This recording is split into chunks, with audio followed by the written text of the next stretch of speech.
وہاں پہ جو سب سے بڑا بیانیہ بیچا جا رہا ہے بلوچستان میں، وہ تو محرومی کا ہے کہ لوگوں کو وہاں پہ صحت کی سہولت دستیاب نہیں ہے، روزگار دستیاب نہیں ہے، تعلیم گاہیں دستیاب نہیں ہیں، انفراسٹرکچر نہیں ہے، وغیرہ وغیرہ بہت ساری چیزیں۔ تو اس بیانیے کا توڑ کیسے ہو رہا ہے؟ پھر بہت سارے قبائل جو ہیں وہ ناراض ہیں، اور ہم اختر مینگل صاحب کے بھی ابھی بیان سنتے رہتے ہیں، انہوں بہت ہی مایوسانہ گفتگو کرتے ہیں، حالانکہ وہ خود اقتدار میں رہ چکے ہیں۔ تو اس طرح کی جو لوگ ہیں جو ریاست سے مایوس کر رہے ہیں، اور بہت بڑی نمائندگی ہے، پھر قبائلی سسٹم کے اعتبار سے بڑے سردار بھی ہیں، تو ان کے لیے کیا اقدامات ہو رہے ہیں؟ دیکھیں، قرآن مجید میں 2-3 جگہ پروپیگنڈے کے حوالے سے اللہ تعالیٰ نے ہمیں ہدایات دی ہیں، تو اس کو سامنے رکھتے ہوئے اندازہ ہوتا ہے کہ پروپیگنڈا کتنا خطرناک ہوتا ہے۔ تو وہاں جتنے بھی یہ باہر جو لوگوں کی جو پروپیگنڈا ہے کہ وہاں حقوق کی معرومی ہے، والوں کے ساتھ یہ ہو رہا ہے وہ ہو رہا ہے، جو ہمیں وہاں بریفنگ دی گئی اور جو انہوں نے کچھ چیزیں ہمیں دکھائیں سرداروں کے حوالے سے، کام کے حوالے سے، تو اس سے ہمیں اندازہ ہوا کہ اللہ تعالیٰ نے قرآن مجید کو جو قیامت تک کے لیے ہمیں دیا ہے کہ پروپیگنڈا کتنی خطرناک چیز ہے۔ تو اصل جو ہے نا وہ نیریٹو، وہ کلچر بن گیا ہے دوسرے لوگوں کا، اور کلچر یہی ہے کہ فوج نے ظلم کیا، فلاں نے ظلم کیا، فلاں نے ظلم کیا، اور یہ ہو گیا فلاں۔ تو میں یہ مشورہ دوں گا کہ جو ان کی بریفنگ ہے، جو پریزنٹیشن ہے تینوں کی، فوج کی، پولیس کی اور وہاں کی انتظامیہ کی، میرا مشورہ یہ ہے کہ میں نے وہاں بھی ان سے کہا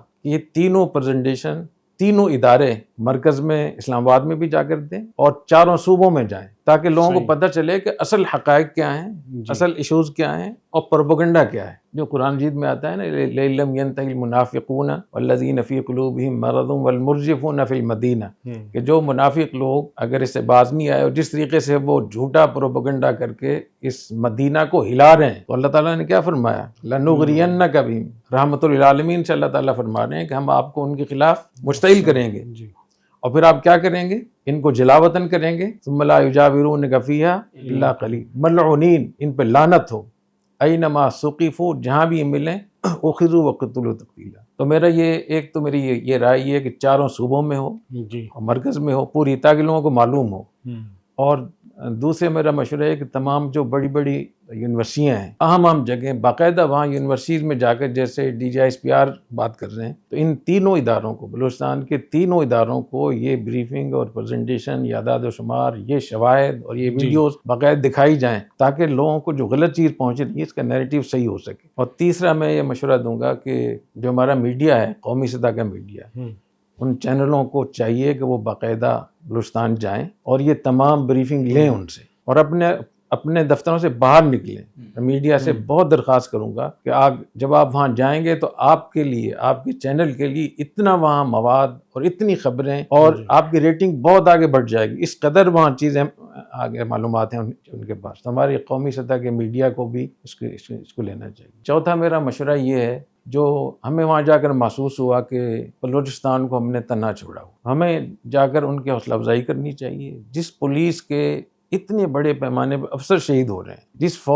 جس طریقے سے فوج اتنے بڑے، وہ آدھا پاکستان ہے، اس کو سنبھال رہے ہیں، اور پوری دنیا وہاں پہنچی ہوئی ہے، کوئی 15,000 کلومیٹر سے آیا ہوا ہے، کوئی 10,000 ملکوں کی بات کر رہا ہوں، تو کیا ہم یہاں سے وہاں نہیں جا سکتے؟ تو ہمیں جا کر یہ بھی محسوس ہوا کہ ہمارے تمام طبقات کو، ہمارے کاروباری لوگوں کو، ہمارے مختلف طبقات کو وہاں جانا چاہیے، ان کی حوصلہ افزائی کرنی چاہیے، ان سے معلومات لینی چاہیے، تاکہ ہم غلط پروپیگنڈے کے شکار نہ ہوں۔ تو مختلف طبقات کو جانا چاہیے۔ اور آج میں نے کچھ کاروباری حضرات سے بات کی ہے کہ جیسے ہم یہاں علماء کرام گئے تھے، تو آپ لوگ بھی جائیں، ایک گروپ بنا کر جائیں، ان کو یہ معلوم ہو جائے کہ آپ کے سینے میں ان کے لیے کوئی درد ہے، جب آپ وہاں جائیں گے ان کا کیوں، وہ ہماری لڑائی لڑ رہے ہیں۔ جیسے میں نے بتایا نا کہ بلوچستان پاکستان کی ترقی کا گیٹ وے ہے، اور اس پورے خطے کا۔ ہم یہاں بیٹھے بیٹھے بہت ساری باتیں کر رہے ہیں، تو اپنے مختلف طبقات کو وہاں جانا چاہیے، اور علماء کرام کو، اور طلباء کو، مدارس کے جو حضرات ہیں، ان کو بھی اس میں اپنا حصہ لینا چاہیے۔ آپ جب وہاں جائیں گے تو آپ کو بہت معلومات ہو جائیں گی، اور اس کی روشنی میں پھر ہمیں چاہیے کہ علماء کرام اپنا فرض ادا کریں، کیونکہ وہاں جو پروپیگنڈا جس طریقے سے ہو رہا ہے، جس بڑے پیمانے پر، اس پروپیگنڈے میں اگر کوئی سیاسی آدمی بات کرے گا تو اس پہ کوئی بات کرے گا، اس کے لوگ خلاف ہو جائیں گے۔ کوئی بلوچ ہے، کوئی براوی ہے، کوئی پشتون ہے، تو اس پہ لوگ آگے بات کریں گے۔ سو علماء کرام ایک ایسا طبقہ ہے جو سب سے اللہ رسول کی بات کر سکتے ہیں، قومیت پہ بات کر سکتے ہیں، امن امان کے حوالے سے بات کر سکتے ہیں۔ تو علماء کرام کو اپنا کردار ادا کرنا چاہیے، اور محاذوں پہ جا کر اور جہاں جہاں بھی یہ سلسلے چل رہے ہیں وہاں جا کر اپنی فوج کا، اپنی پولیس کا، اپنی ایف سی کی حوصلہ افزائی کرنی چاہیے. تو دیکھیں ہمارے ملک کو کتنا فائدہ ہوگا.